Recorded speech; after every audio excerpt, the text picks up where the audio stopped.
Yuk simak videonya, apa sih itu sistem ekskresi pada hewan?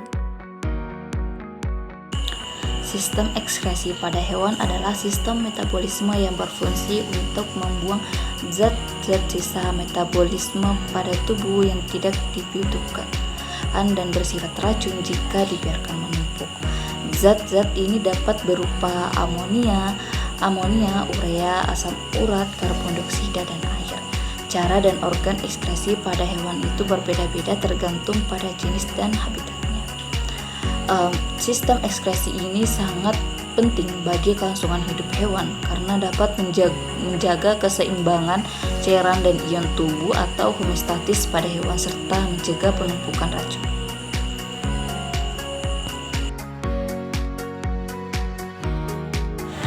Baik, selanjutnya itu tipe ekskresi berdasarkan zat sisa. Yang pertama itu ada tipe amonotelik, yaitu mengeluarkan amonia contohnya pada ikan air tawar, dan amfibi contohnya pada katak. Ciri khasnya ini amonia ini sangat beracun sehingga harus dikeluarkan dari tubuh dan butuh banyak air untuk melarutkan dan membuangnya. Dan terakhir itu biasanya terjadi pada hewan akuatik yang hidup di lingkungan dengan pasokan air berlimpah. Yang kedua itu ada tipe ureotelik, yaitu mengeluarkan urea contohnya pada mamalia seperti sapi dan manusia. Kalau amfibi itu seperti pada katak dewasa, kodok dewasa. Ciri khasnya itu urea lebih kurang beracun dibanding amonia. Biasanya tampak sejenak di dalam tubuh atau dalam urin sebelum dikeluarkan dan membutuhkan jumlah air yang sedang untuk ekskresi. Yang terakhir yaitu ureotelik, yaitu mengeluarkan asam urat contohnya pada burung, reptil yaitu ular atau kadal, dan serangga. Ciri khasnya itu asam urat bersifat paling tidak beracun, dikeluarkan dalam bentuk padat atau semi padat mirip dengan kotoran burung, dan sangat hemat air, cocok untuk hewan yang di lingkungan kering atau perlu menjaga barat tubuh seperti burung yang terbang.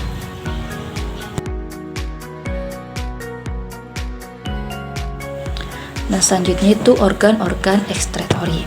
Yaitu organ ekskretori pada berbagai organisme memiliki bentuk dan cara kerja berbeda sesuai dengan tingkat kompleksitas dan habitatnya.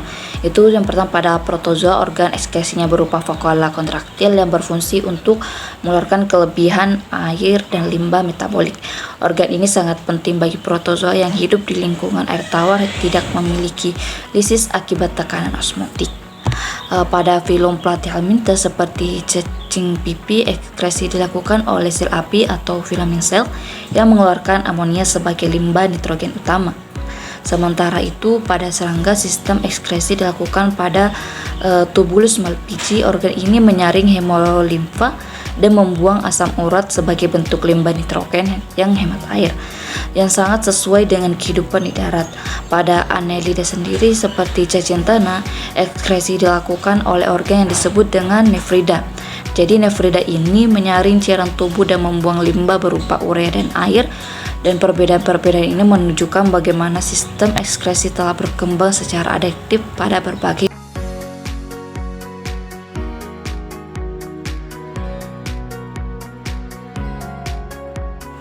Selanjutnya itu sistem ekskresi pada hewan vertebrata. Yang pertama itu ada ikan, di mana sistem ekskresinya yaitu ginjal sederhana dan insang. Yang kedua itu ada amfibi, di mana organnya adalah ginjal, mesonefros, dan kulit. Dan ketiga itu reptil, yaitu ginjal dan kloaka. Dan keempat itu ada burung, yaitu ginjal dan kloaka juga. Dan yang terakhir adalah mamalia yang sistem ekskresinya yaitu ginjal, metamorfos, kulit, paru, dan hati. Pada sistem ekskresi pada hewan invertebrata, yang pertama itu ada protozoa, yaitu vakuola dan vakuola kontraktil. Dan kedua itu ada platyhelminthes, yaitu filament sel atau sel api. Dan yang ketiga itu ada Annelida yang merupakan organnya itu ada nephrida. Dan terakhir adalah serangga, yaitu Tubulus malpighi. Selanjutnya itu struktur dan fungsi ginjal vertebrata. Yang pertama itu unit fungsional nefron. Nefron ini adalah satuan kerajaan terkecil dari ginjal yang berfungsi menyaring dan membentuk urin. Setiap ginjal manusia memiliki sekitar 1 juta nefron. Nah, kalau itu bagian-bagian nefron, yang pertama itu ada glomerulus, dan yaitu kumpulan kapiler darah yang menerima aliran darah dari arteri aferen dan menyaring plasma. Yang kedua itu ada kapsul Bowman. Ini kapsul yang berbentuk mangkuk yang menyelubungi glomerulus, tempat terjadinya filtrasi pertama. Yang ketiga itu ada bagian dari nefron itu ada tubulus. Tubulus ini terbagi menjadi 3. Yang pertama itu tubulus proksimal, lengkung Henle, tubulus distal, dan tubulus collectivus. Selanjutnya itu ada proses-proses utama. Dari yang pertama itu ada filtrasi, yang pertama yaitu menyaring darah dari glomerulus menghasilkan filtrat glomerulus. Yang selanjutnya itu reabsorpsi, yaitu penyerapan kembali zat-zat penting yaitu glukosa, air, dan ion ke dalam darah. Dan yang terakhir adalah augmentasi atau sekresi, yaitu pengeluaran zat sisa ion dalam tubulus untuk membuang sebagai urin.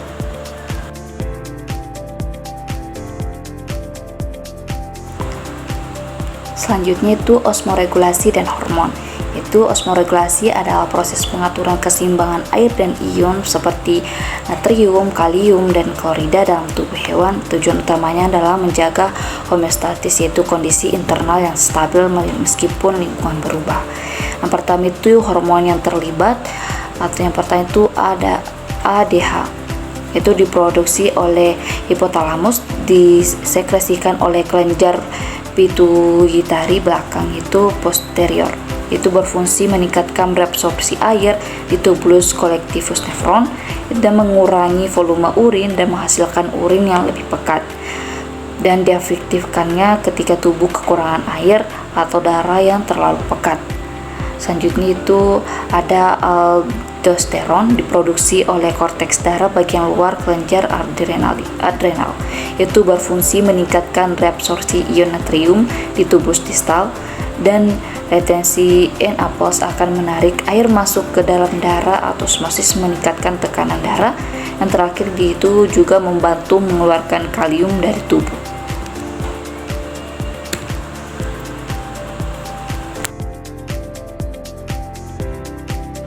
Selanjutnya yaitu adaptasi ekskresi terhadap lingkungan. Yang pertama itu pada hewan air, misalnya air ikan, air tawar, dan amfibi, yaitu zat nitrogennya adalah amonia. Jadi ciri-ciri amonia ini bersifat sangat toksik tetapi sangat larut dalam air, dan hewan air dapat langsung mengeluarkan amonianya ke lingkungan akuatik melalui insen atau kulit karena air tersedia melimpah untuk mengencerkan racun tersebut.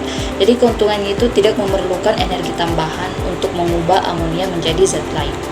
Yang kedua adalah hewan darat, seperti pada mamalia dan amfibi darat.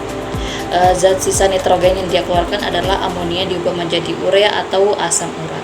Jadi urea ini lebih sedikit beracun dan larut dalam air dan dikeluarkan melalui urin dan memerlukan sedikit energi untuk pembentukannya. Sedangkan asam urat ini tidak larut dalam air, dikeluarkan sebagai zat padat atau pasta, memerlukan banyak energi untuk pembentukannya dan sangat hemat air. Dan yang terakhir adalah burung dan reptil. Jadi zat sisa nitrogen yang dia keluarkan adalah asam urat dan bentuk ekskresinya itu pasta atau padatan putih seperti pada kotoran pada burung.